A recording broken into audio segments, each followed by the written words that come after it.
მოგესალმებით. გორში მომხდარმა ფაქტმა კიდევ ერთხელ აჩვენა, რომ ანტიქართული ოცნება ძალადობს საქართველოს მოქალაქეებზე. მიმართავ ქართულ მშობლებს, საქართველოს მოქალაქეებს, რომ კრიმინალური პოლიცია, ძალოვანი უწყებები ძალადობენ თქვენს შვილებზე. მიყრუებულ ადგილებში, სამშენებლო მოედნებზე უსწორდებიან პერიოდულად თქვენს შვილებს, ძალადობენ და შემდეგ მსხვერპლებს იჭერენ, აკავებენ და საპატიმროებში გზავნიან. ის იშვიათი შემთხვევა, როცა მსხვერპლს გაუმართლა და ამ სამშენებლო მოედანთან, სადაც მას ფიზიკურად გაუსწორდნენ, იძალადეს, რეალურად აწამეს, მათ უბრალოდ გაუმართლათ, რომ მიმდებარე კორპუსში ცხოვრობდა ჟურნალისტი, რომელმაც შეძლო ამ კადრების გადაღება. ჩვენ უნდა გვახსოვდეს, რომ თქვენი შვილები, ჩვენი საქართველოს მოქალაქეები არიან დაუცველი ანტიქართული ოცნების ძალოვანი უწყებების წინაშე. გორში მომხდარმა ფაქტმა კიდევ ერთხელ დაადასტურა, რომ ანტიქართული ოცნება ვერ იაზრებს იმას, რომ ის სისტემური ძალადობა, რომელსაც ის ქმნის, ძალიან მძიმედ დაუბრუნდება, მძიმე პოლიტიკური და სამართლებრივი პასუხისმგებლობებით. ანტიქართული ოცნება აგრძელებს ძალადობას მსხვერპლზე, აგრძელებს პროპაგანდის წარმოებას მსხვერპლზე, აგრძელებს ოჯახის წევრების დაშინებას, რაც გამოხატულია ერთი პირველად კომენტარში და შემდეგ გაკეთებულ საჯარო კომენტარებში და გამოსვლებში.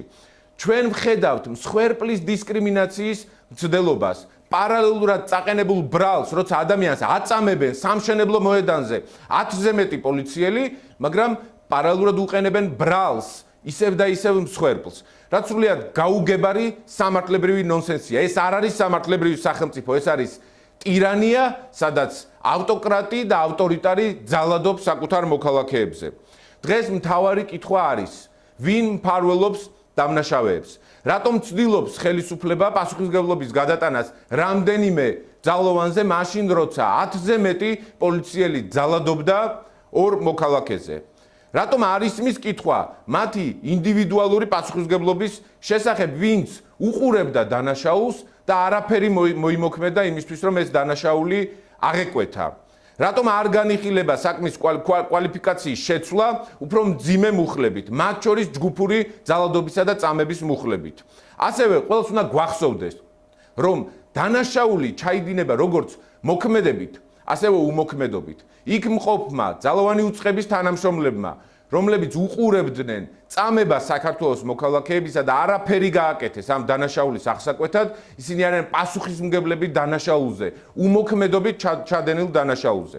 ჩვენ მოვითხოვთ პროკურატურამ საზოგადოებას დაუყოვნებლივ აცნობს, მიმდინარეობს თუ არა საქმის გადაკვალიფიცირება.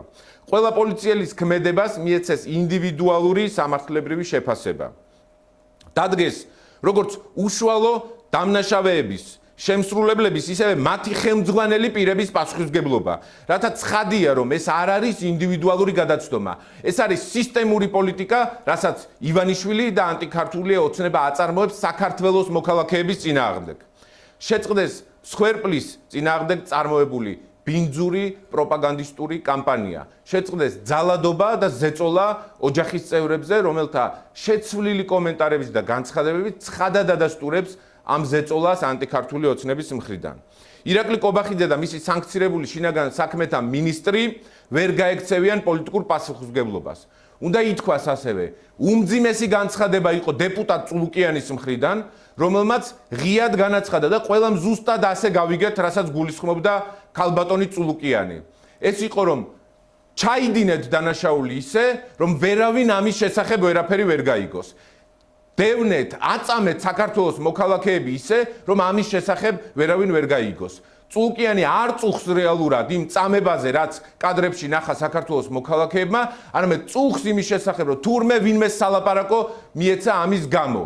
და მივმართავ ქალბატონ წულუკიანს და ანტიქართულ ოცნებას. თუ გგონიათ, რომ ჩვენ გვაქვს სურვილი, რომ ქუჩაში გვდევნონ, გვაწამონ, დაგვიჭირონ, აქეთ წაგვიყენონ, შემდეგ ბრალი უბრალოდ იმისთვის, რომ სალაპარაკო მოგვეცოს, ეს არის სიბეცე და ტყუილი ანტიქართული ოცნების მხრიდან. ყველას ესმის, რომ ანტიქართული ოცნება იქცა სისტემური ძალადობის პოლიტიკურ პარტიად, რომელიც არ ემსახურება ქართულ ხალხს. ქართულ ხალხს მოემსახურება ახალი ეროვნული ხელისუფლება, რომელიც შექმნის სამართლებრივ და სამართლიან სახელმწიფოს. კიდევ ერთხელ ყველას უნდა გვახსოვდეს საქართველოს მოქალაქეებს, მშობლებს, რომ თქვენი შვილები არიან დაუცველი ანტიქართული ოცნების ძალადობრივი სისტემის წინააღმდეგ. თქვენს შვილებს სცემენ და აწამებენ მიყრუებულ ადგილებში, სამშენებლო მოედნებზე, შემოღობილ სანაგვეებზე, მაგრამ მათ შეიძლება არ უმართლებთ და არ აღმოჩნდნენ ადგილზე, სადღაც მიმდებარე კორპუსში ჟურნალისტები, რომლებიც შეძლებენ ამ კადრების გადაღებას და გამოქვეყნებას. დღეს საქართველოს და ქართველი ახალგაზრდობა არის ხიფათში ანტიქართული ძალადობრივი რეჟიმის პირობებში. ჩვენი მიზანია ის, რომ ანტიქართული ოცნება ჩამოვაშოროთ ხელისუფლებას და შევქმნათ სამართლიანი და სამართლებრივი სახელმწიფო. მადლობა.